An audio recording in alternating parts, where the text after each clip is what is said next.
same spot, don't ya?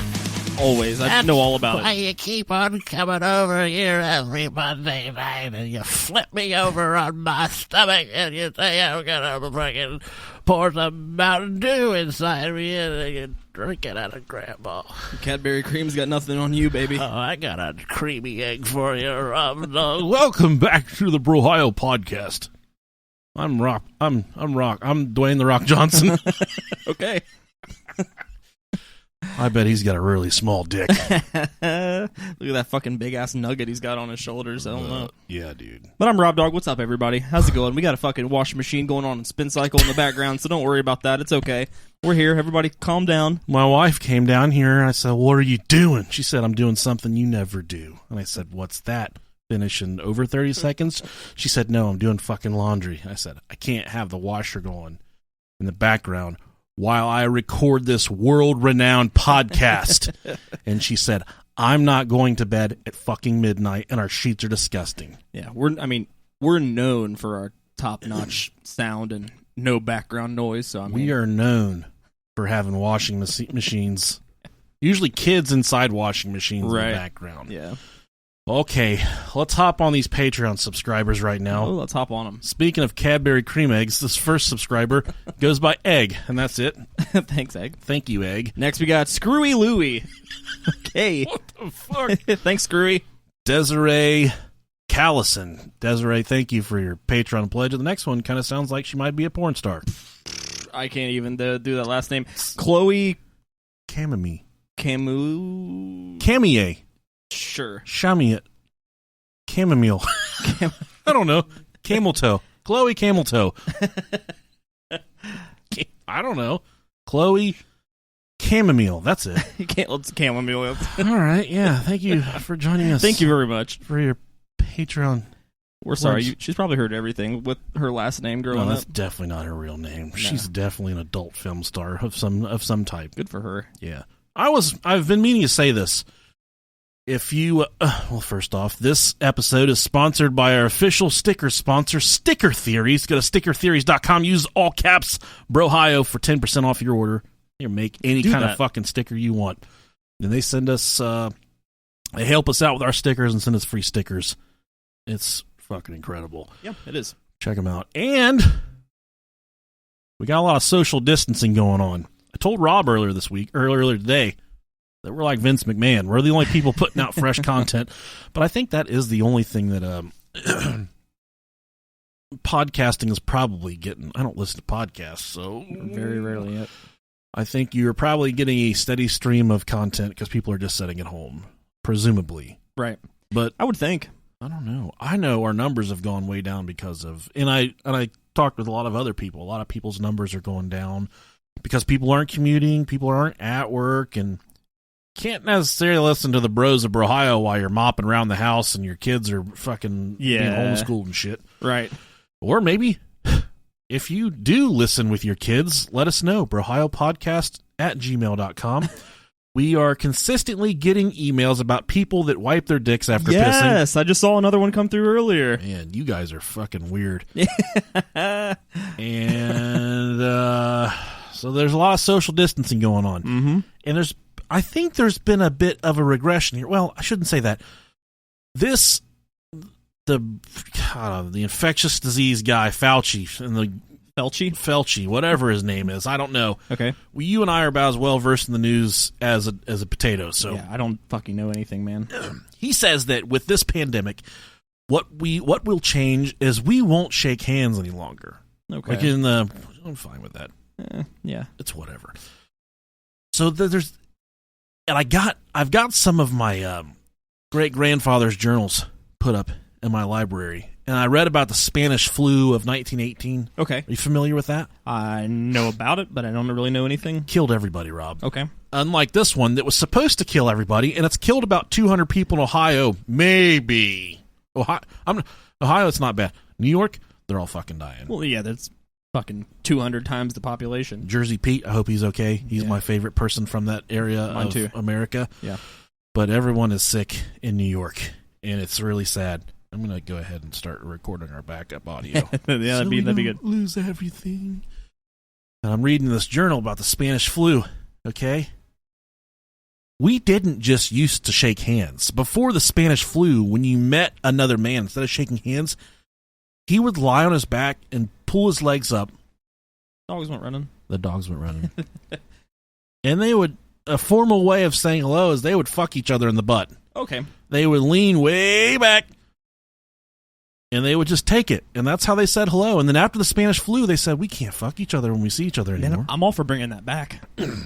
I'm not, because I struggle to tie my shoes, bro. I'm wearing house slippers right now because it's all I can, as far as I can get down, slide my foot into a house. Do you own house slippers?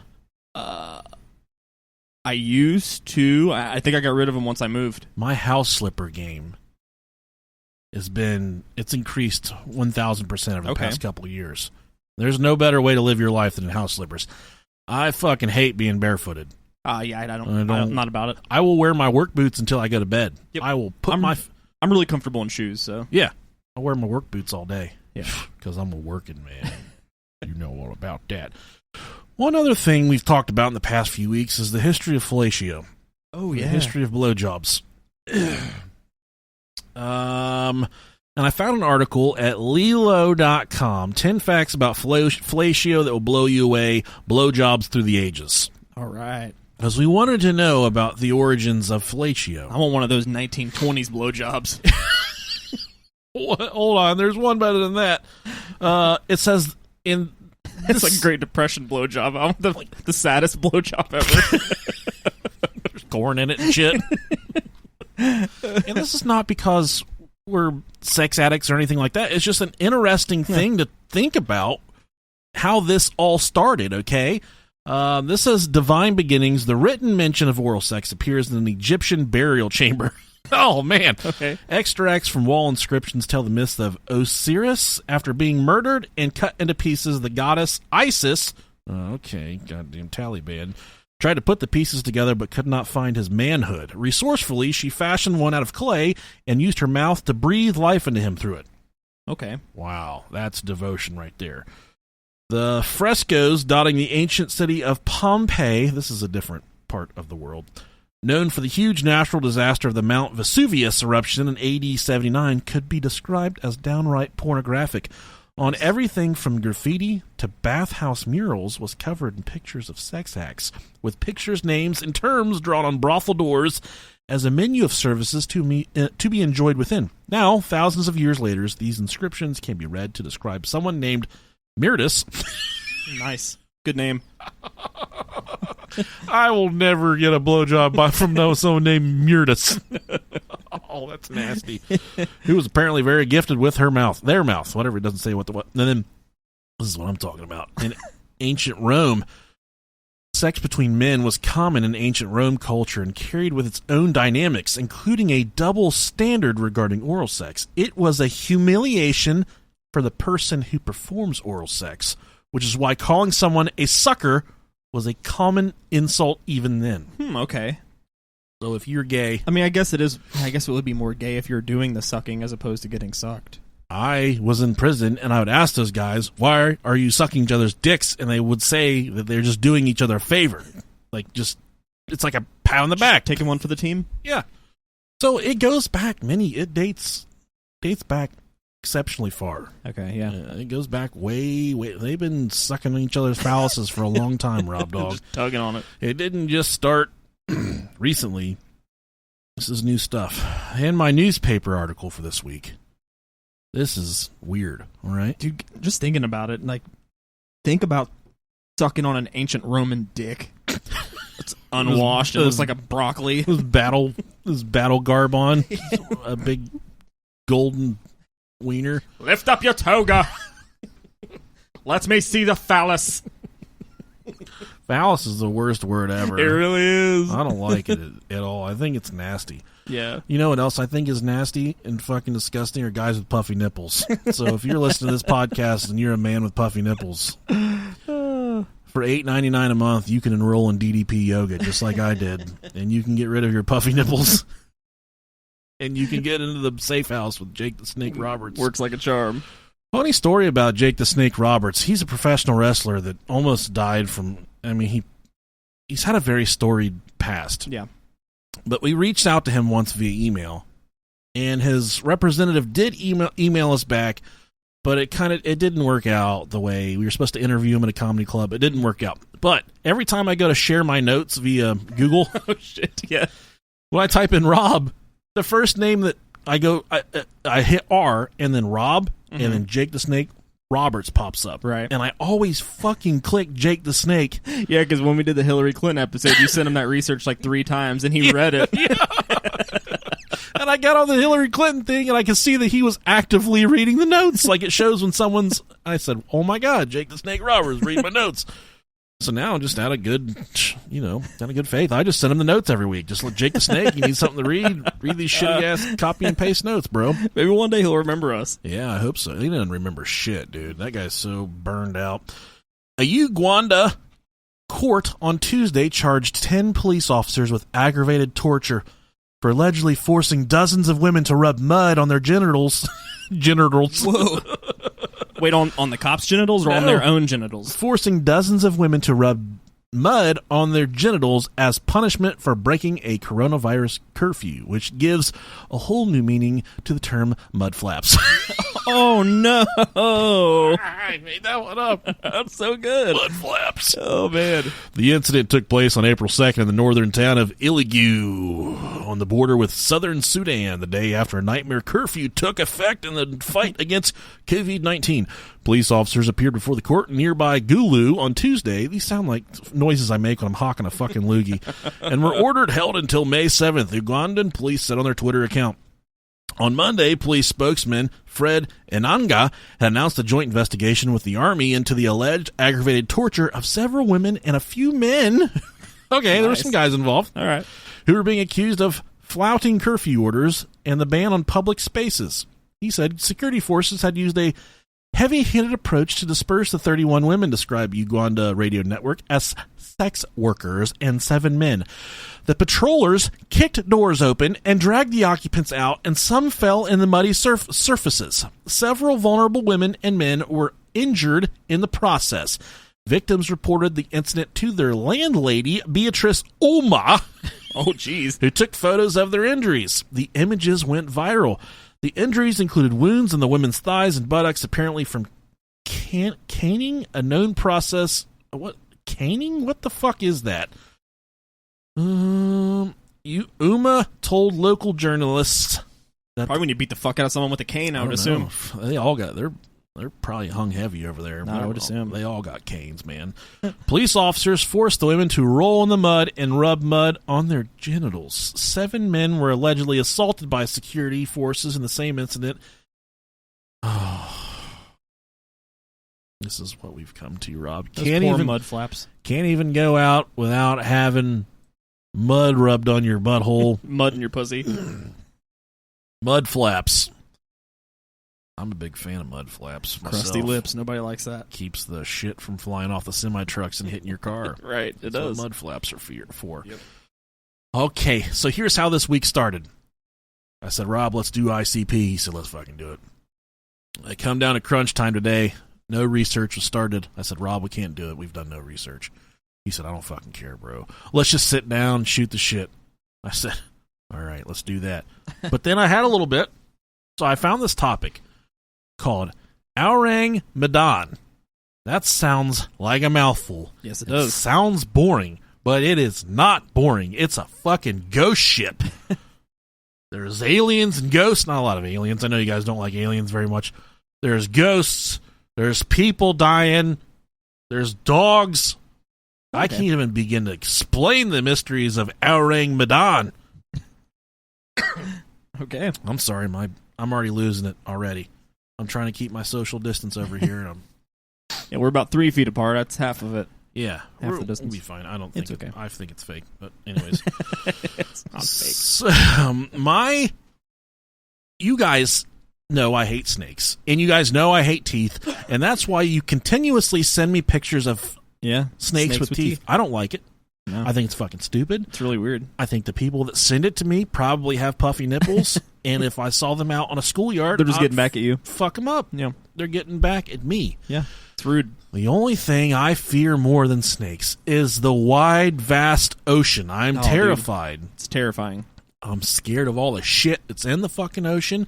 I'm scared of being out there by myself. I'm scared of sharks biting me on the leg.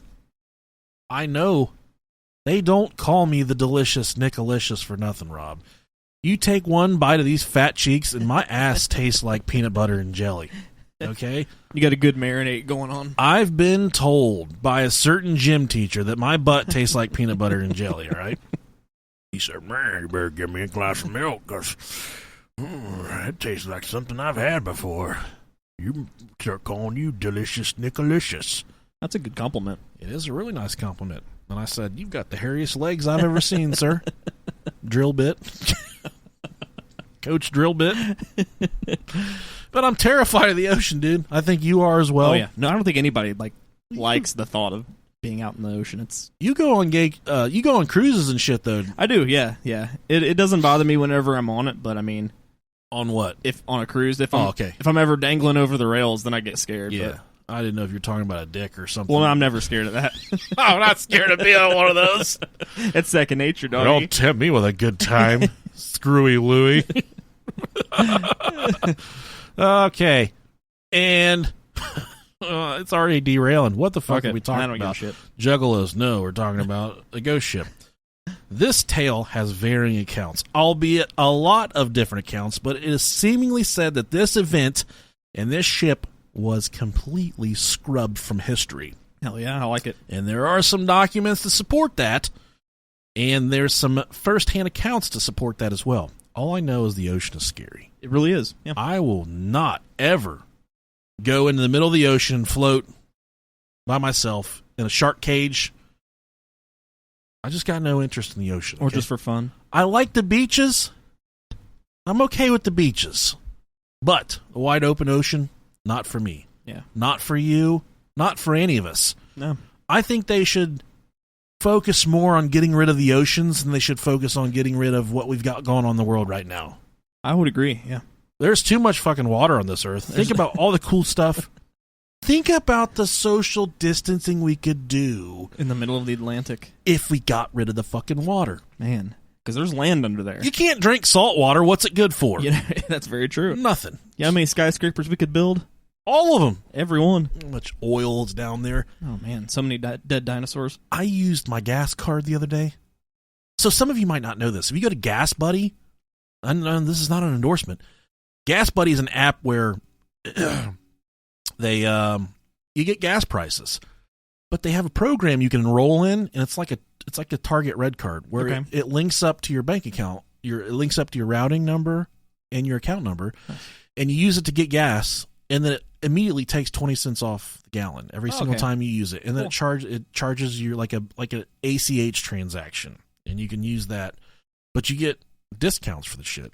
And they have certain deals, like a BP did a flash today that says this BP station by you is doing 40 cents off a gallon. I got gas for 75 cents per gallon today with his fucking card. And I need to do that. I don't know these people. I don't even know if they're fucking real or what. All I know is this card is sweet. There's no fucking credit check or nothing like that. It works out pretty nicely, and I commute a lot, so it helps me out a lot. So go check that out. If you do, just tell them Bro Hios. You can't tell them anything. There's no way for you to contact these people. Just send us $20. Literally, there's nothing that we get from this. So, the event in question took place in the 1940s, more precisely around about June 1947, or some accounts say it was February of 1948. So they're all within a little stretch, span of. And if we're talking about something that, like we said, this was scrubbed from history. This is scrubbed from everything. The records of this ship have been removed because it could have been up to some unsavory type of things, if you get what I'm saying. I'm picking it up. All right. It took place on the trade route on the Straits of Malacca. You know where that's at? I do not. It's right up your fucking ass, Rob Dog. It's near, it's in between Sumatra and Malaysia. It's only about it's like a 50-mile straight right there from, it's not a huge area. I guess when you're on a fucking boat, everything moves a lot slower, you know? You can't set the bitch in cruise control and go 80 miles an hour. That's true. I think if you and I were in a rowboat, we could probably do it in a couple hours for sure, just because I think you and I would perform well in a rowboat. I think so, too. I would be completely terrified. Imagine being in the middle of an ocean in a rowboat. Those waves. You think you've got the waves defeated, then up comes a goddamn kraken, and it's all of my worst fears come true at that point. I'm out in the ocean in a rowboat, and there's a kraken, which I think is a really cool animal, or whatever it is, a mythological beast. Yeah, it's real. I know it's down there. It would be. There's got to be giant fucking squids down there. That oh yeah. A kraken's just big enough to take down a pirate ship. So. Whatever, man. I imagine seeing one of those fucking things. A kraken or a crackhead? Both. I'm terrified of both of them. Crackheads aren't that bad. Either one of them you don't want to look right in the eye. No. Okay. I love crackheads. They're so much fun. They're a lot of fun, though. Now, this is a ghost ship story, not to be confused with a ghost shit. A ghost shit is where you take a giant shit in the toilet and you're like, God damn, that tore my goddamn butthole open. And you stand up to flip around to gaze at the prizes you've bestowed upon the sewer system, and the turd is completely gone. You're laughing because it's happened to you, Rob. Has it happened to you before? I mean, I thought I've taken massive ones before and turned around and it's just like rabbit pellets, but... You've never had it happen where you shit and you look back there and it's gone? No. Dude. Does it get up and walk out? Me and you have a different kind of shit then. No, it doesn't get up and walk out. It's like, get me the fuck out of here. Just still stuck in your ass? Get me off of your butthole. No, it happens to me. I can't believe you're fucking lying right now, man, not dude. that I know of. Give me an example and I'll tell you if it happened to me. I sat down and I just ripped. You could feel it. And I've talked about this before. You can hear it. A turd so big and so girthy that you can hear it exiting your body. It's just like... Got that nice suction going on. You can hear it just bristling past all your butthole hairs and all that stuff. Right. And you're just like, God damn, that was a girthy bitch. And you think to yourself, I'm going to flip around. I'm going to see how big that large mouth is before I flush it down. And then there's nothing in the toilet. Man, I don't think it's ever happened to me. So what happens is it's not a fucking magic trick, Rob. It's not well, yeah. It's not like pulling a leopard out of a hat or Carol Baskin's killing her husband. It's like you take a shit and all of a sudden you're like, what the fuck is that in my shoe? Oh, bet you didn't think I'd get over here, did you? Who are you? I'm your shit. Now, life would be so much cooler if your turds could talk. Oh my God. Can you imagine the shit they'd say? Mine wouldn't say anything. Oh, it would sound like he had pneumonia and he just had to fucking die is what he'd sound like. Ah, God. Oh, shit. Literally. But the turd, it's so heavy that when the velocity hits the water, it shoots back into the pipe. It hits perfectly. It's aerodynamic because sometimes you get a little swirl at the tip of it. It's just like an Olympic diver entering the water, and he hits that pipe, and he shoots back there, and then it's gone. It's not gone. You just can't see it. Man, I don't think I've ever had good enough aim to do that. As a kid, when it would happen to me, I was a fat kid. So that's a dense turd, dude. It is, and that's what I'm thinking. You probably shit like a porcupine or something. It's just really light, flaky poop that can't disappear. Yeah, like fish food. I'm shitting $2 cinder blocks from Lowe's, okay? These are not regular human turds. These are big, heavy fuckers, okay? And it shoots back there.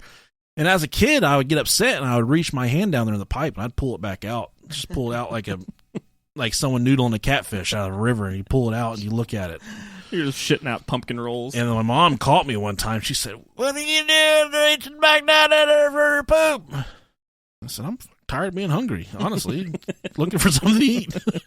I'm going to eat this turd." I'd rip the top off like a grenade and throw it at her. You were real serious about recycling back in the day. I wanted to see it, Rob. Yeah, I understand that. I wanted to gloat at the size of this turd. You got to see what's coming out of your butt. Go shits. Go shits. Why are we here right now? I don't know. Okay. All right. Tell them about the most famous ghost ships of all time, because this is not a very well known ghost ship. But here's a little short list of the most famous ghost ships, not ghost shits of all time. So right off the bat, we got the Flying Dutchman, who, if most of you watch SpongeBob, you'll remember the Flying Dutchman.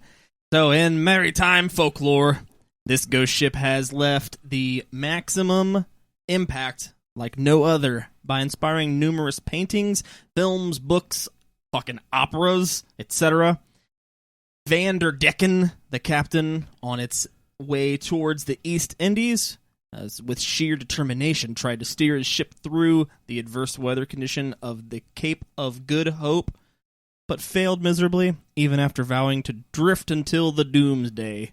Okay, that's pretty cool. The story that is a really famous ship. Like, people allege that they still see the Flying Dutchman to this day. That it'll make an appearance on the water as, people still see it. It's a ghost ship. That's dope. Yeah. Now, legend says that legend says that since then they have been cursed to sail the oceans for eternity. And to this day, just like you said, hundreds of fishermen, sailors from the deep sea have deep shit have claimed to have witnessed the Flying Dutchman continuing its never-ending voyage across the waters.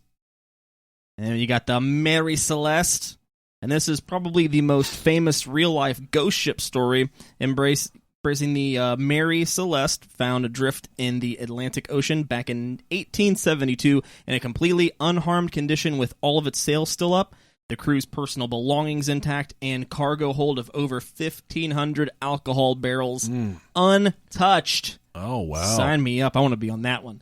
The only thing missing were the lifeboat, the captain's logbook, and most importantly, the entire crew. Where'd you guys go? Something you gotta have. Since pirates' attacks could not be held responsible for such phenomenon, theories of crew mutiny, waterspout killing, and consumption of poisonous food leading to madness came into being. However, the most reasonable explanation could be that there is a storm of some kind, or some kind of technical issue, compelling the crew immediately to abandon the ship in a lifeboat and then die later in sea. Which that sounds like probably no, that did not happen. Okay. Apart from these, the mystery of this haunted ship surrounds with ghosts and even sea monsters, into even alien abduction theories. What if it was a sea monster alien? Oh man, that'd be fucking hybrid. dope. Yeah, something really hung. This next one I put on here, but I'm gonna let you read it because okay, it's a really cool story, but all of the words are unpronounceable. Oh my god, yeah. The Kalush. It's much like a douche. The Kalush. Yeah. It is a legend of the Chilada mythology, where it is described as a ghost ship which comes into being every night near the island of Chilo. Chilo. I don't know. These all sound like really delicious hot sauces. Sounds like I'm in the fucking bayou. It says the ship carries the spirit of those people who have drowned at sea. The Kalush, the douche, is strikingly beautiful, bright, and gay as always, surrounded by party music, sounds, and laughter. Oh fuck! It's like an eternal cruise ship. Yeah, dude, it's fucking dope. But it says it picks up all the people that have died at sea and brings them their spirits to shore. Oh, dude, that's fucking just every awesome. Night. This big gay like conga line. Yeah, or sometimes they play the Macarena when they're pulling up. It doesn't matter. That's awesome. However, it only stays for a few moments and then suddenly disappears or submerges itself under the water. 3 Chilada, water spirits, the Siren Chilada, enchilada, the Pincoya, and the Picoy. And the cheesy gordita crunch. I was going to say it's my favorite thing on Taco Bell's menu. Who resemble mermaids, summon the spirits of the drowned. Oh, the drowned. The drowned. The drowned. So those are some of the most popular ghost shits. The most popular hot sauces throughout history that we can that come to mind when we're talking about ghost ships. I have to restart the washer real quick. Okay, man, go for it. Okay, so I'm going to go do that. All right, I'm back. I switched the laundry. Had to get that bitch going again. We need clean sheets tonight. Yeah. That usually means something really good's going to happen for me. I hope. Okay. The Ourang Medan was a Dutch freighter. On the day in question, nearby ships started getting distress calls from the Ourang Medan. That is a very bad thing to hear when you're out in the ocean. As a fellow ship dropping a distress call or dropping an SOS. Oh, yeah, I wouldn't like that. There were 2 American ships that were passing nearby. They had one ship named the City of Baltimore, which I'm sure was a big fucking shithole.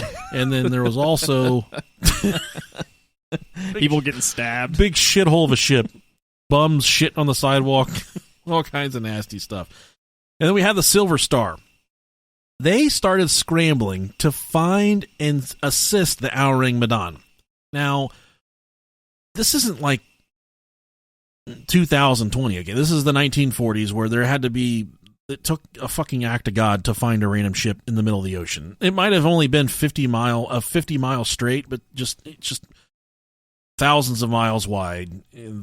They could have been adrift anywhere. And they weren't even really sure what the SOS or the distress call was about at this point. It was a fucking carrier pigeon. Yeah, it was. It was a fucking turtle with a, crush. Like, what's up, dude? Dude, he's awesome. He is. Now, what made this such a frantic search was the context of the SOS and the distress signals. The first intercepted signal said, and this is the official telegraph Morse code, it said, all officers, including captain, are dead. Lying in chart room and bridge, possibly whole crew dead. This is the telegraph. The distress call. Then who's sending it? Exactly. Who is sending it? Yeah. We'll get to that. The Flying Dutchman. It was Captain Jack Sparrow. So the telegraph, all officers, including captain, are dead. Lying in chart room and bridge, possibly whole crew dead. Immediately following that transaction, that communication, there was a burst of Morse code that no one could make sense of, that no one could decipher. There was a silence that followed by a considerable amount. After the random Morse code, there was a bit of silence after that, followed by a final disturbing proclamation that simply said, I die. And that was all it said, was, okay. I die. So he was probably looking for bombs and vagines before he wrote, I die. But the final transmission was, I die. Huh. There were British and Dutch listening posts that picked up the distress and SOS calls as well. These posts did what they do, and they triangulated the distress call and passed that information along to the nearby ships. Using the science they do, they did determine a general location of the ship. I want to say that, I don't know why I didn't write this down, probably because I'm a lazy fuck, but I think the closest ship, I know it was the Silver Star, because they were the ones that responded, but I want to say they were about 19 hours away. Oh my gosh. Yeah. That's a voyage. That is a voyage. That's a fantastic voyage. The closest ship was the American merchant ship, the Silver Star, which was formerly the Santa Cecilia. So right now, I'd like to take a moment for us to guess what happened to these guys, because the story is about to get really juicy. What do you think the distress call was going out for at this point? An alien sea monster. I vote Kraken for sure. So I think we're both on the same page right here. But there's no bit. It's not. But in all honesty, if someone said, maybe they saw that ghost party ship and it looked a lot more inviting. There's a lot of gay people on there. Overboard. Get me on there. I'm ready to have some fucking fun. Yeah. I think the reality is, if someone come to you right now and said, this podcast aside, they said, there was an SOS from a cruise ship today. What do you think happened? I would say the motherfucker probably capsized or hit something or it's going down. I wouldn't say it's fucking Kraken or, it was a ship full of gay. Inclement weather or something that damaged it. Right. Which is not the case with this ship at all. It was much worse than that. It took about 19 hours for the Silver Star to finally, they made visual contact with the Ourang Medan. They could see it bobbing up and down in the distance, much like your mom did on my dick. Oh. Oh, man. Oh, sorry, Bob. Bobbing up and down. Okay, I get it. Yeah. They started towards the distressed vessel and finally made it close enough to start a rescue mission of sort. One thing to note here, when you are responding to a distress or SOS call like this, you are automatically assuming the worst. A capsized vessel, a sinking ship, more than likely a ship was, when you're responding to something like this, more than likely the ship is gone altogether, and you're just going to have crews in lifeboats, or even worse, just guys fucking floating in life vests. And when I think of shipwrecks and shit, the first thing that comes to mind is Titanic. And it's always, for me, the movie Titanic. I think about just a bunch of frozen dead bodies in the water. Yeah. Which isn't normally the case because shipwrecks don't happen in that. It's usually in warm, tropical places where there's... The one greedy bitch that wouldn't scoot over to make room for someone else. Hopefully she's dead by now. she's got to be dead by now, I would have to say. The entire time they were sailing up to the ship. So the entire time the Silver Star is sailing up to the Ourang Medan, they were shouting and waving, looking for any kind of life on top of the deck. Because you got to assume this was an effort to make certain that pirates were not involved, because this was a heavily pirated area. There was a lot of pirates taking ships in this area, which leads me to my next part here. I have a couple pirate jokes for you. Do you have any pirate jokes? None that are worth a shit. Okay.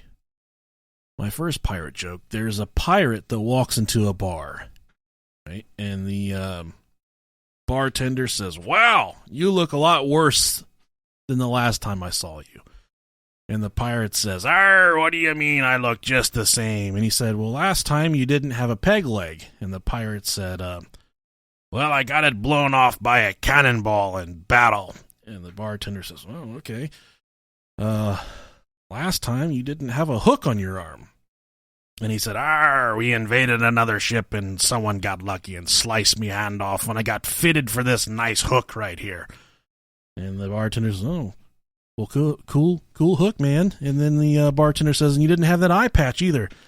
And then the pirate said, "Arr, seagull shit in my eye." And the bartender said, "Of all the stuff that happened to you, how did you let a seagull take your eye?" And the pirate said, "Arr, it was me first day with me hook." That's the dumbest fucking joke ever. So stupid. Okay, I got one more for you. Okay, go. Pirate walks into a bar. Okay. And he's got a ship. He got a ship wheel, steering wheel stuck to his crotch. Okay. All right. And the bartender says, "What happened?" And the pirate says, "Arr, I was losing control of me ship in the storm, and I pulled too hard, and I jammed it right into me Jolly Rogers." And so the bartender said, "Yeah, I'm gonna do you a favor real quick." So he grabs the steering wheel and tries to rip it off, and the pirate says, "Arr, stop! You're driving me nuts." Jesus. The dumbest shit. It's so stupid. Oh. This is the last one. This is just a one-liner. This is quality content right here. Okay. Do you know a pirate's favorite restaurant? No, I don't. Arby's! I knew that was coming. I like Arby's. I think Arby's is really nice. It's hit and miss. I don't ever have a bad experience. Well, yeah, I've had a few bad experiences. Their milkshakes are killer. That Jamocha shake. Fuck yeah, that's where it's at. I'd suck a pirate's dick for a Jamocha shake. I don't care what it looked like. Salty dog and all. I'm taking it all. Drive his nuts any day. Glug, glug. When the rescuers from the Silver Star were finally able to board the Ourang Medan, the scene of the ship was beyond any bloody nightmare that any of them could ever imagine. So you guys got to really pay attention here. This is complete fucking chaos on this ship. And I don't mean live chaos. I mean dead chaos. Yes, the best kind. The deck of the ship was littered with all the corpses of the Dutch crew. But then the men from the Silver Star described their stories. The first ones that boarded the ship from the Silver Star, they couldn't have explained a more terrifying scene. The dead men on the Ourang Medan had outstretched arms like they were fighting an assailant or reaching towards something the moment they died. All of the men that were dead on the ship had these outreached arms, like they were reaching towards something or pushing something away, and they died like this. And like instant rigor mortis type shit. I don't know how the fuck that happens. I'm not a gym teacher or anything. I don't know how this stuff happens. They were giving each of them were giving each other a one last wank. One last social distancing hug. One last. And this is really creepy, too. Every one of them died with their eyes wide open the size of saucers, like their eyes were trying to bulge out of their skulls. Ooh. And nothing freaks me out worse than a dead body with their eyes that are open. Yeah, I don't appreciate that. I don't like it at all. And to all of you people listening to our show that embalm bodies and get dead bodies ready for funerals, thank you for not leaving their fucking eyes open, because that would be tragic. And for everybody else listening, just remember, whenever you die, be considerate and close your eyes. We'd really appreciate it. Yeah. Thank you. Thank you. Thank you for listening. All of their faces were stuck in a grimacing, contorted manner. There was a dog on the ship. And turn us off if you don't like hearing about dead animals. Woof woof. The dog was dead as well. And I had a typo here. I put the god, but it's supposed to be the dog. I'm a dyslexic fuck. Oh. One thing that Rob and I completely understand right now is there are things going on in the world that are interfering with our happiness. There's even things that are possibly preventing us from achieving our goals. Our friends at BetterHelp Online Counseling are there to help you. With a safe and private online environment, it's never been more convenient. Their professional counselors are ready to connect with you right now. If you've been going back and forth about reaching out to a therapist, the time has never been better than right now. At BetterHelp, you can do it on your own time at your own pace. You can do chat sessions, text sessions, video sessions, many different ways to connect with their therapists and counselors. They have many different professional counselors specializing in areas such as depression, stress, anxiety, relationships, sleeping, trauma, anger, family conflicts, LGBT matters, grief, and self-esteem. Anything that you need help with, BetterHelp can help you. And anything that you share is completely confidential. If you're not happy with your counselor for any reason, you can request a new one at any time for no additional charge. 3,000 U.S. licensed therapists across all 50 states are available on BetterHelp. And it doesn't matter where you're at in the world, because BetterHelp is available worldwide. They are available to communicate in 4 different modes: text, chat, phone, or video, and you can start communicating in under 24 hours. BetterHelp is available on desktop, mobile web, Android, and iOS apps.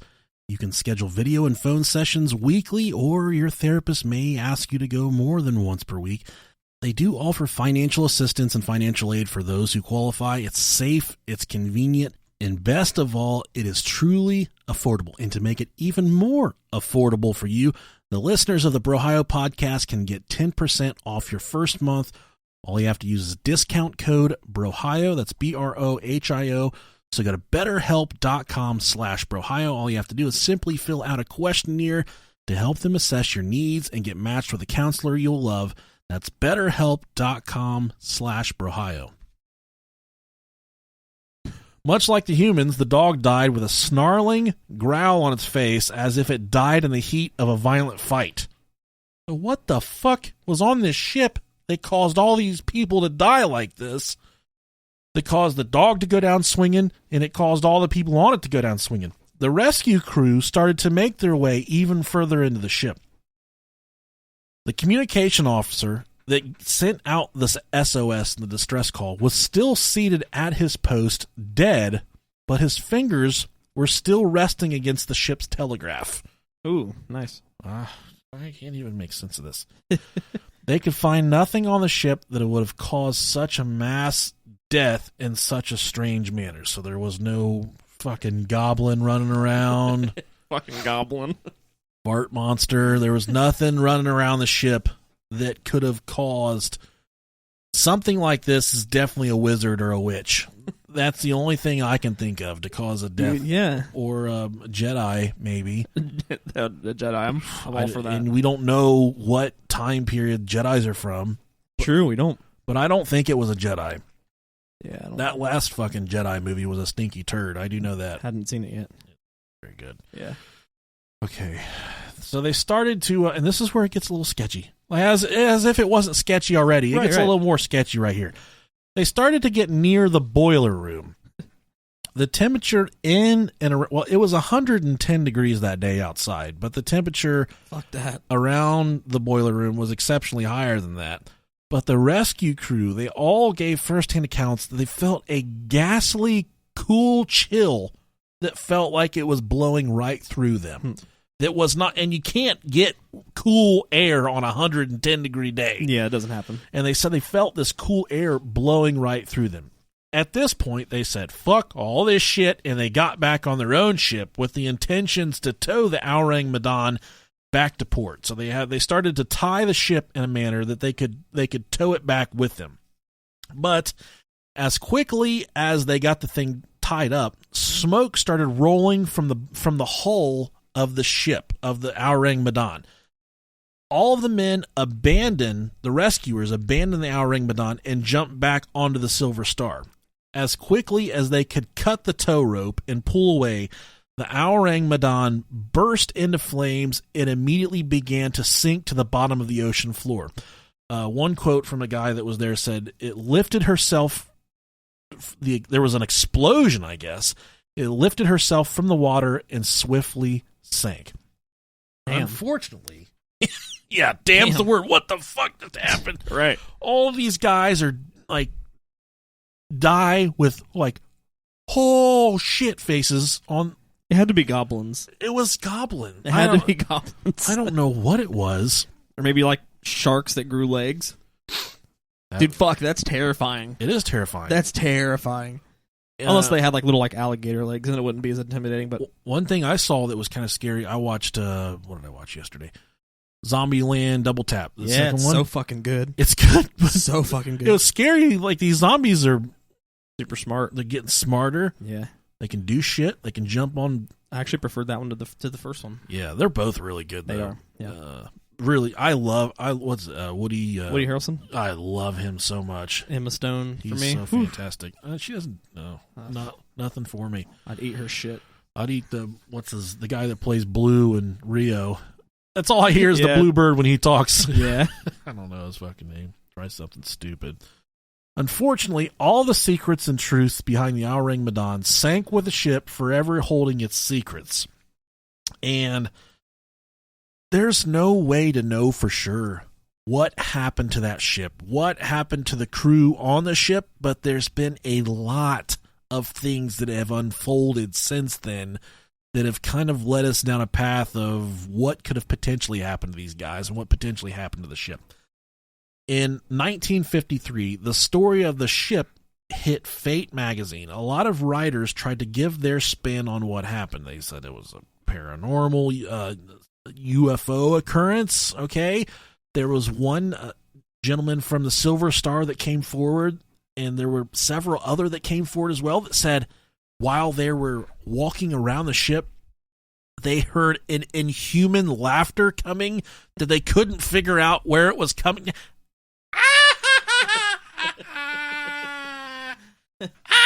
Like they don't know where this person's laughing, where it's coming from. I don't know what an inhuman laughter. I don't know either.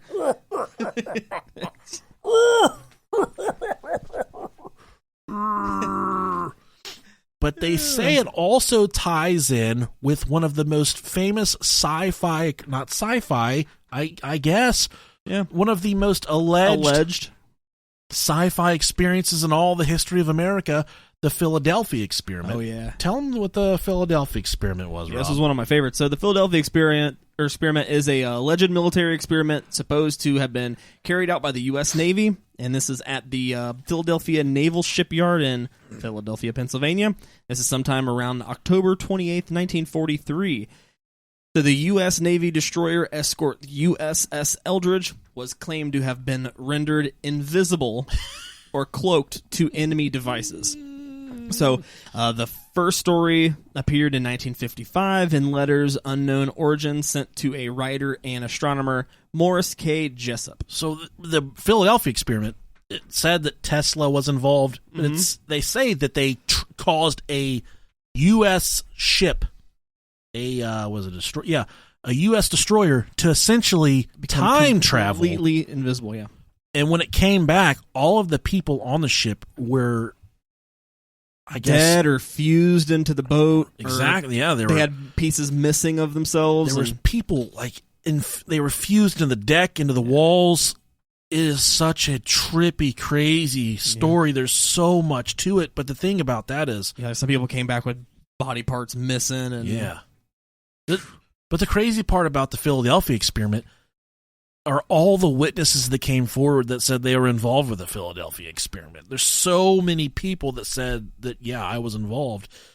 And there is just mountains and mountains of information about the Philadelphia. I feel it's something we should definitely take. It's been covered a lot, but yeah, it is. It's a fun thing. I think it's one of the more well-known. I think it is and it isn't. So true. Yeah, I think we have a lot of casual listeners, and I don't think a lot of them know about the Philadelphia experiment. So I think it'd be something to something we could throw at them sometime. And this guy, Morris Jessup, he said that there was circumstantial evidence cited by these authors that included apparent absence of natural cause of death, the reportedly terrified expressions on the faces of the deceased, and rumors that some of the dead were pointing towards an unknown enemy. And that's his defense on why he thought it was something paranormal or it was something from out extraterrestrial, essentially. He said there was this entire situation was void of any natural causes at all. But they undoubtedly, the crew on the ship were afraid of something, and they died in fear, but there was nothing to prove what killed them. So this Jessup guy says it was fucking aliens. Oh, I'm not mad about it. No. I think it's definitely plausible. I mean, I believe him. And strangely, there are letters in the CIA archives. Yeah.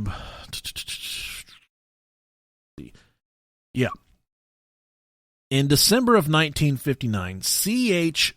Mark Jr., C.H. of Scottsdale, Arizona, sent a letter to the assistant to the director of the U.S. Central Intelligence Agency, Alan Dulles. And I want to say, okay, that's incorrect. C.H. Mark. Yeah, he sent the letter. The letter was not written by C.H. Mark. Yeah, it was. Yeah, it was written by C.H. Mark, yep. I think C.H. Mark was the assistant to the director of the U.S. Yeah, that's the confusion for me right here. That's some straight up fucking office shit. I'm having I'm having a fucking stroke right here. The guy that sent the letter was the assistant to the director of the U.S. CIA. Okay, I think that's pretty high up there. I would say so. And this document was recently made public in May 5th of 2003. While the letter and its sender were known, the person to whom the letter was being written to was redacted by the CIA to this day. It will not. It even says "Dear," and then it's blocked out. You can't see. You can see that it was from C.H. Mark Jr., but it doesn't say who it's written to in the CIA. But it's completely blocked out. Yeah. This is an officially declassified document by the Central Intelligence Agency in reference to the Ourang Medan incident. I'll let you take the reins on this one, Rob. Sure. Font's kind of small, so if I fuck this up, it's not because I'm illiterate. It's because this is tiny and it's really old. Let's see here. Dear Blank, on May 29, 1958, I sent you a letter concerning crews disappearing from ships on the high seas or ships which have disappeared without trace. Well, I have just read a weird story concerning the Dutch vessels SS Ourang Medan. I will be indeed grateful. Is that right? Yeah. They write like kings. I will be indeed grateful. Princes and stuff. For your opinion on this story. Also, do you think something from the unknown is involved? And in quotations, this guy put something from the unknown. In early February 1948, an SOS came from the SS Ourang Medan. Dutch and British listening posts located the vessel as proceeding through Malacca Strait. The sea was calm. The weather was clear. SOS again came the frenzied call. After a short silence, this is in quotes too, all officers, including captain, dead, lying in chart room and on bridge, probably whole crew dead. which we read earlier. Yeah. There followed a series of indecipherable dots and dashes, and then came a quite clearly, quotes, I die.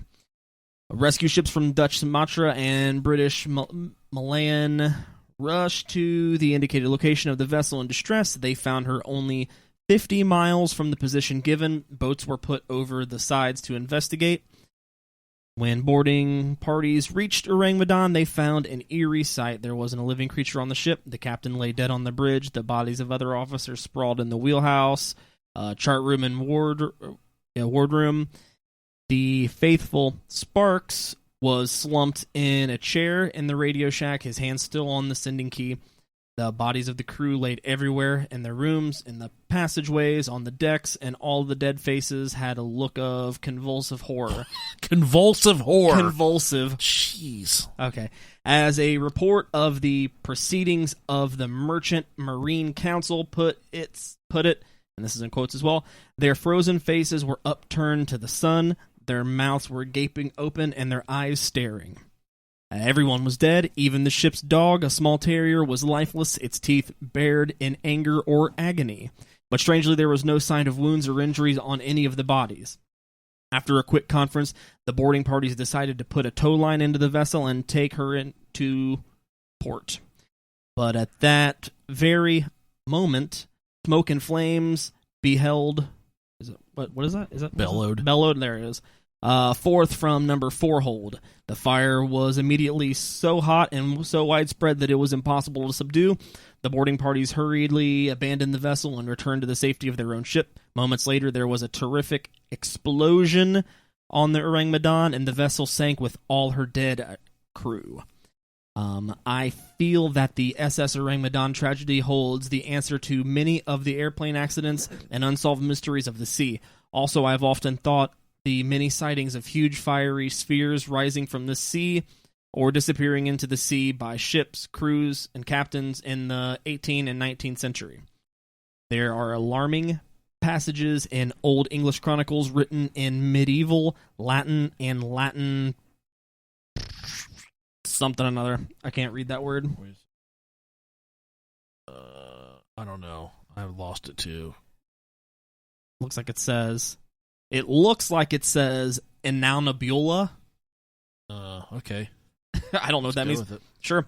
Or books printed before the year 1500 AD, which suggest that these fiery spheres cause destruction and that they come from within our planet. For instance, in 216 BC, this is in quotes, things like ships were seen in the sky over Italy. Holy shit. In Sardinia, a knight was making his rounds, inspecting posts, guarding ramparts when a stick in his hand burst into flames. The same thing happened to Roman soldiers in Sicily who saw their javelins flame and burn in their hands. And in Arpi, whatever that is, or wherever that is, a round shield was seen in the sky. Also in AD 1067, people saw a fire that flamed and burned fiercely in the sky. That's the sun. It came near the earth and for a little time brilliantly lit it up. Afterwards, it revolved, ascended on high, and then descended into the sea. In several places, it burned woods and plains. Yes, the enchanting sea, whatever terrifying secret does it hold? I feel that the SS Ourang Medan tragedy also holds the answer to this secret. Sincerely yours, C.H. Mark Jr. This is the assistant to the director of the CIA who's saying, for a long time, people have seen strange things in the skies. People have seen things that cannot be explained, okay? And he's saying, we got to take a look into, and whomever he is writing this to is redacted, and we can't see who he's writing it to. Yep. But he did receive a reply. Yeah, I just read that. From the CIA. It says, Dear Mr. Mark, on behalf of Mr. Duels, may I acknowledge and thank you for your letter on May 29th. Although we are unable to answer your questions, your letter is very interesting, and we appreciate your concern in these matters. Sincerely, blank. I don't necessarily think that something like this... So, there's the pundits that say, okay, this ship never existed. Right. Well, we have government CIA transactions, written, documented records that say this ship did exist, and the motherfucker everyone died on it under suspicious circumstances and things we can't explain.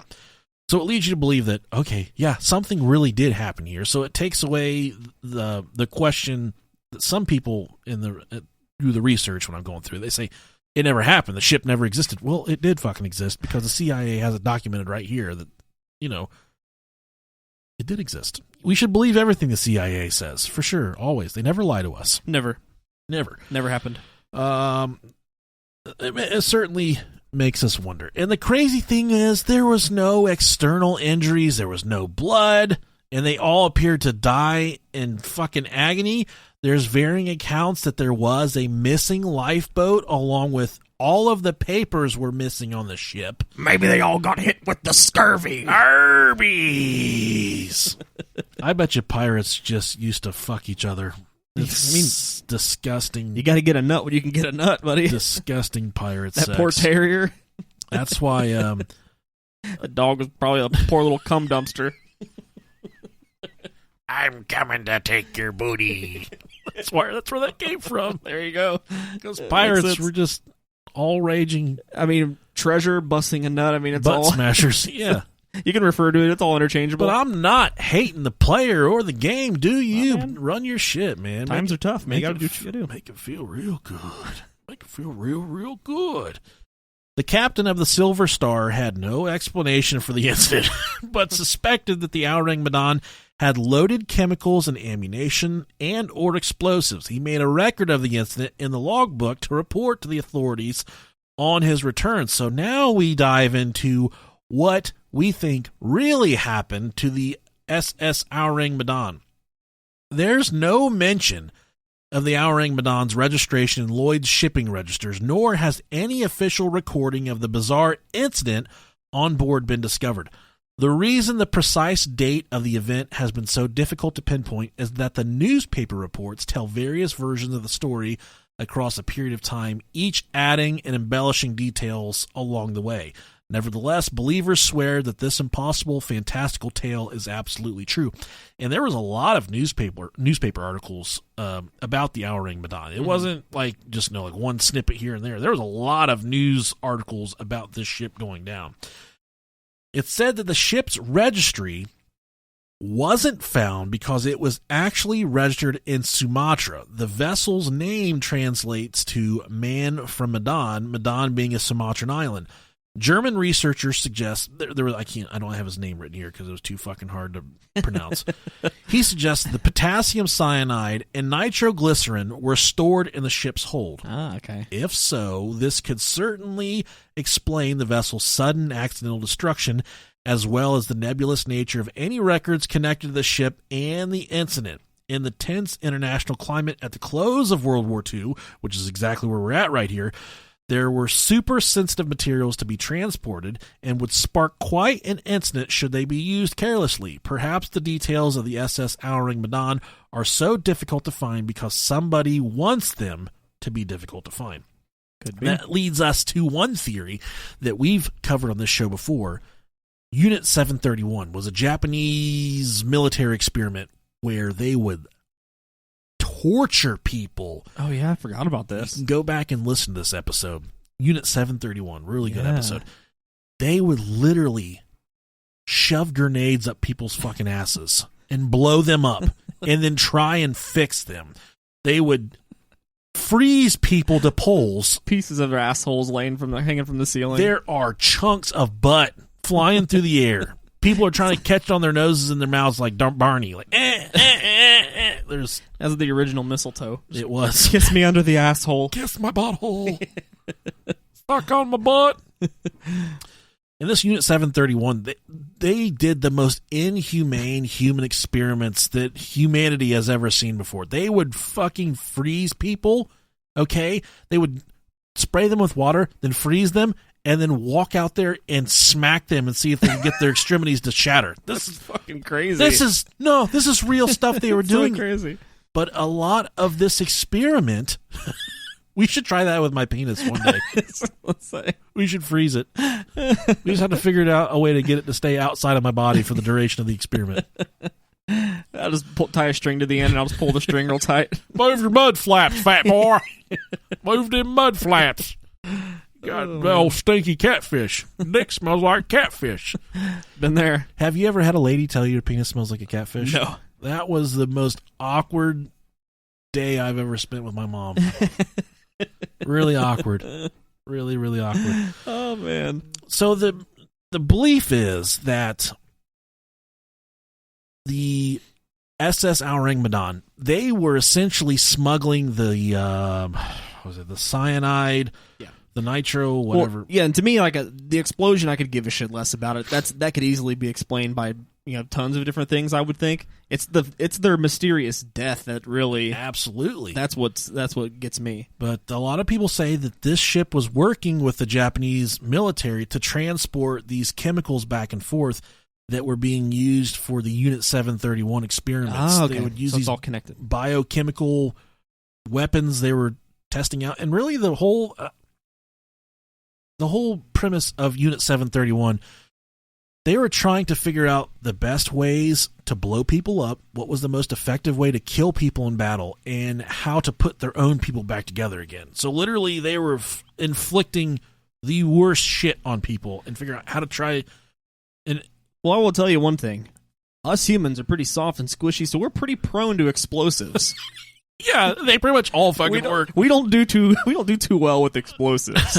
But the belief is here that this ship was transporting the nitroglycerin and the potassium cyanide back and forth for Unit 731, which is why it would seem like this ship was scrubbed from records, because this was an unregistered ship that was sailing back and forth. Because think of it this way. If this ship is intercepted by the U.S. government, and they say, well, we're sailing potassium cyanide from Japan, what's America going to do to everybody on that ship? They're going to chop Goodbye. They're going to freeze their dick and karate chop it. They're going to make them suck their own dicks. There you go. Oh, yeah. If I could suck my own dick, I probably would. Yeah, I wouldn't need to have a wife. Sign me up, sailor. Try it. And then there's also the belief, moving on to our theories of what happened here, is the paranormal UFO aspect, which I believe is quite possibly the most fun thing to think about, but definitely. I think it's the most far-fetched alternative of all these. But it goes without saying that the fact that these guys had no trauma, the manners in which their bodies were found, it would be an easy scene for someone to embellish and say, oh, it was a goddamn rookin'. It was a fucking flying butt monkey that went up on that goddamn ship. If there's anything I know about flying butt monkeys, I know they will fuck you up.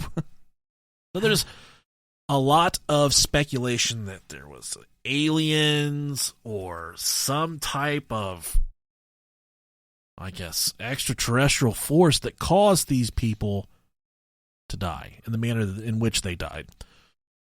You doing okay over there? You look stressed. No, I'm just reading a work email. Okay, all right. You gotta leave again. No. No, keep on going. You're doing good. And this comes from Mysterious Universe. Their theory that methane bubbles was the cause here. In methane bubbles, my beautiful wife is in here, and I already did what she said she was gonna do. You thought I was gonna let you down, didn't you? 20 minutes ago, I said I got to pause this podcast because I have to switch the laundry over for my wonderful wife. Here we are. Dun, dun, dun, dun, just trying to I love you. out. What kind of gift? Oh, it's a cat? Oh, I Uh-huh. don't like that cat. Perhaps the most fear-provoking theory by those who believe that the demise of the Dutch freighter was explicable by natural means is that the crew of the Ourang Medan was asphyxiated by clouds of noxious methane that gurgled up from a fissure on the seafloor and poisoned the sailors before eventually engulfing the ship. As terrifying as the thought of random bursts of methane destroying vessels after killing the crew may be, This explanation seems far-fetched as it does not account for the thunderous blast described by the crew of the Silver Star. You ever smell a sailor's shit, though, man? I mean, that methane gas has a... Go in there and have a good whiff of the salty dog. Salt life, motherfucker. You have one of those stickers on your car? No, I do not. We should get you one. We should get you a Salt Life sticker and then a Dale Earnhardt 3 with wings on it. All right. For sure. Hell yeah. R.I.P. I used to work in the geotechnical industry where we would encounter methane pockets while we were drilling in the earth. And these methane pockets... Does it smell like farts? They did not. They were fucking stinky and they would choke you. But these things were dangerous. Like, we would hit small ones. Mm-hmm. One, I would assume that one big enough to blow from the bottom of the ocean to the top would probably be big enough to fuck a lot of shit up. Mm-hmm. And a lot of people believe, we talked about this in the Bermuda Triangle episode, that methane pockets are the reason these ships are getting blown out of the fucking sky and the Bermuda Triangle, that these pockets of methane are so strong. Literally, when we would hit one of these methane pockets, they would blow groundwater hundreds of feet in the air. That washing machine is bucking over there, Hell buddy. yeah, it is. We gotta level that bitch some other day. It would literally blow groundwater hundreds of feet in the air, and you could walk up to it and put a lighter to it, and just a huge flame would blow up. These things are wicked. They were gnarly, and I could undoubtedly see how they could fuck some shit up for sure. Makes sense. From Mysterious Universe, and they have a really they have a huge website, they have a podcast. Awesome. They're way better than us. So there's the belief that it could have been a boiler fire. Author Vincent Gaddis, in his 1965 book Invisible Horizons, put forward the premise that an unobserved fire or failure in the ship's boiler system might have been responsible for the demise of the vessel. He claimed that carbon monoxide could have leaked up, causing the deaths of all aboard while the fire slowly grew, eventually igniting the fuel and causing the craft to explode. I'm not really buying that one very much. The carbon monoxide poisoning. Nah. Usually when people are found in their homes that have died from carbon monoxide poisoning, or people that unfortunately commit suicide by running a vehicle in their garage, they don't look like that with outstretched arms and grimacing faces from carbon monoxide poisoning. Yeah. And there's a website I found called DE173.com, and it's by Andrew H. He profiles the Philadelphia experiment during... This website has so much research done, and I applaud this guy for the job he's done. And I went through it, and there's a lot of things that he writes that says that this is possibly linked to the Philadelphia experiment.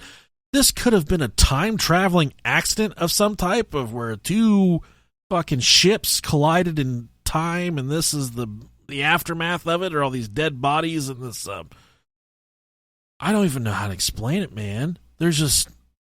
What happens when you fucking hit someone at time-traveling speed when you're in the fucking wormhole, you know? Man. What happens? Maybe that's why they were fused with the ship. Maybe when they hit, that's where they happened to be whenever they came back in. Dude, I don't know. Who knows? That's fucking weird. He says that these guys could have possibly been a victim of a time travel...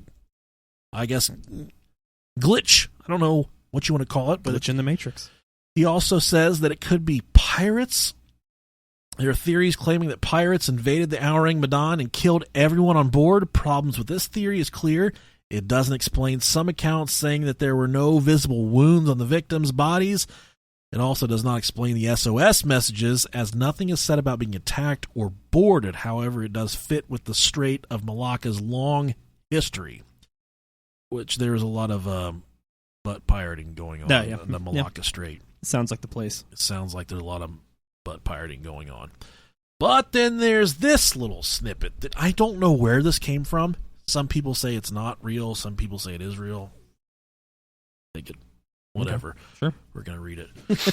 On July 12th of 1947, a good 3 weeks later, a lifeboat was washed ashore on the island of Taongi, which is part of the Marshall Islands. Taongi? Sounds so like... Will you put your Taongi in my... Of the 7 passengers, 6 had already died. The last surviving person was cared for by a missionary. That's someone that just lays there on your back and you fuck him. That's what a missionary is. Yep. The person allegedly was the second officer of the Ourang Medan called Jerry Rabbit. Okay. No relation to Jerry Pauly.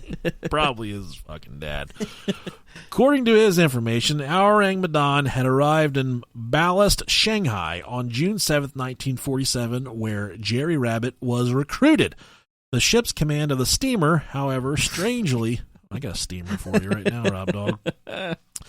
Strangely enough, did not want to see any papers from him. The now second officer suspected that a large proportion of the crew had been recruited in a similar manner. According to Rabbit's information, it was originally a Chinese steamer. Those steamers are significantly smaller. So I eat a bunch of chicken fried rice. I gotta go take me a big old Chinese steamer. They're a little bit smaller and a little more crooked. It's a turd that can't open its eyes all the way. That was racist. No, I'm just kidding, man. I mean, I'm American. That automatically means I'm fat. I have high cholesterol. It is. Mr. Hanky. I remember we had a foreign exchange student in high school, and I said, make fun of Americans. How do you make fun of Americans? He's like, no, I can't. He was from Columbia. It was Daniel. Yeah. Killer dude. We had two. No, we had like 3 of them in our class, didn't we? And a lot of them. Yeah. But, so we had the 2 girls too. Daniel stayed with me. I think they were German though. The girls. German and French. German and French. Yeah, that's right. Daniel stayed with us for about 3 weeks at my Okay. house. That was my mom had to get him out. And I forgot about him. Yeah. I said, no, man. How do you make fun of Americans? He said, okay. Look at me. I'm silly American cowboy. Dude, I love it. So in funny. other countries, they just think we're fucking Brokeback Mountain each other. Just, stereotypes are funny. no. Like we're all cowboys over here. Just like we think that all Asian people can't open their eyes all the way. It's not true. That's just the way the world works. Have you seen the memes where they do that? Where they open up their eyes and say like they're American or whatever. It's pretty funny. Oh man! All right, where was I? The internet. Chinese steamer. Yeah. In Shanghai, allegedly 7,000 boxes of unknown materials were taken over at night. The ship sailed south on the morning of June 9th, 1947. In a small harbor about 80 nautical miles south of Shanghai, a good 8,000 boxes were taken on board again. Rabbit suspected that the entire cargo was contraband. The destination of the Ourang Medan was allegedly the coast of Costa Rica, where the cargo at sea should be handed over to another ship. The course of the steamer was designed to avoid the usual shipping routes and led through the marinas in Carolinian Islands. After 10 days, probably around June 21st, 1947, the stokers began to fall ill. A stoker died immediately. The captain stated as a cause of death heat stroke, which the second officer considered unlikely, even though in the boiler room, in the view of the tropical climate, extremely high temperatures prevailed. A few days later, the entire machine crew began to fall ill and complained of severe stomach pains or stomach cramps.